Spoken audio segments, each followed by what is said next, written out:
What I'd like to do in this video today is continue our proofs of derivative rules. So we want to prove the quotient rule that says if we have the ratio of two functions, f and g, and we probably should have the assumption that g of x is not the zero polynomial, because if it is, then bad things happen. We can't divide by zero. Then the derivative of the ratio of two functions f and g is equal to g times f prime minus f times g prime, all divided by g squared. So let's go ahead and prove that.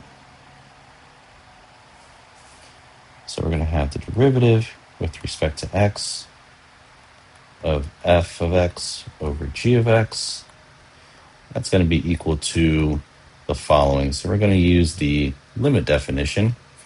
So we're going to have the limit as h approaches 0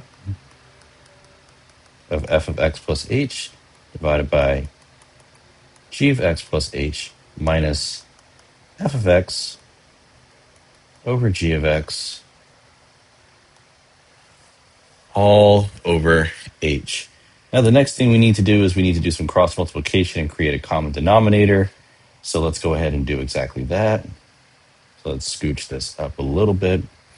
So this is going to equal the limit as h approaches 0 of g of x times f of x plus h minus f of x times g of x plus h, all divided by h times g of x plus h times g of x. Remember, dividing by a fraction is like multiplying by its reciprocal. So once we create the common denominator, we just multiply that quantity by 1 over h, which is just the same as dividing by h. So we squeeze the h in here right next to this product. Now here's where the cleverness comes into the proof. So what we're going to do is maximize all this space. We're going to add by 0 in a clever way. So we're going to have the limit as h approaches 0 of g of x times f of x plus h, and then minus g of x times f of x plus g of x times f of x. So I've effectively added and then subtracted by that same quantity, effectively adding by 0. So I don't change the value that we originally have. And then minus f of x times g of x plus h, just squeezing that in there. Then all divided by h times g of x plus h times g of x. Now the next step is to group those two pieces and then these two pieces together, and then we're going to go ahead and pull out a common factor of g of x in both pieces, and then in here we're going to pull out a common factor of negative f of x. So this piece is going to end up turning negative, so we're going to have negative g of x after we do the factoring. This piece is going to turn to a positive g of x plus h. All right, and then we're going to put each of those pieces all over h. So what we're going to have is the limit as h approaches 0 of g of x times f of x plus h minus f of x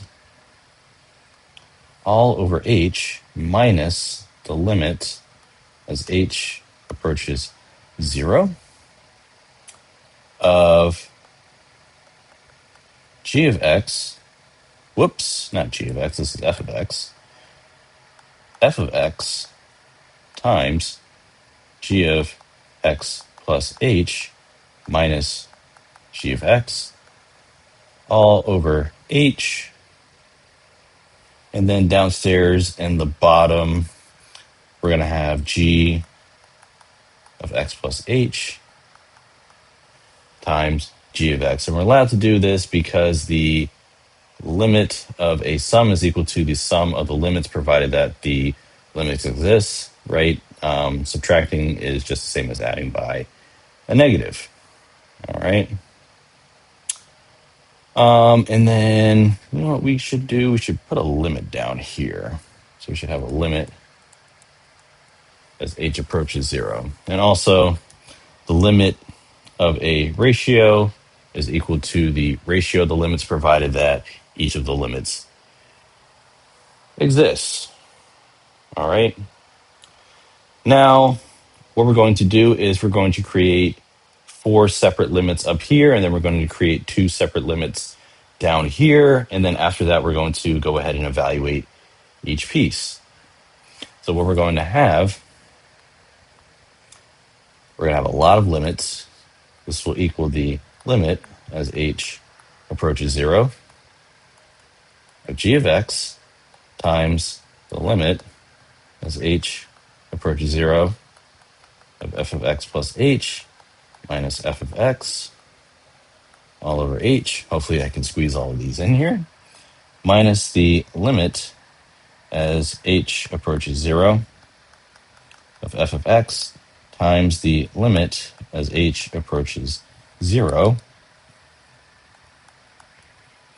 of g of x plus h minus g of x, just squeezing it in there, divided by h.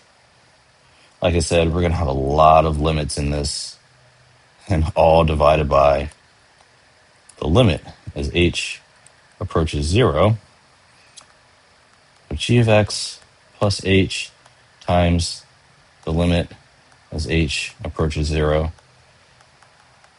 of g of x. All right.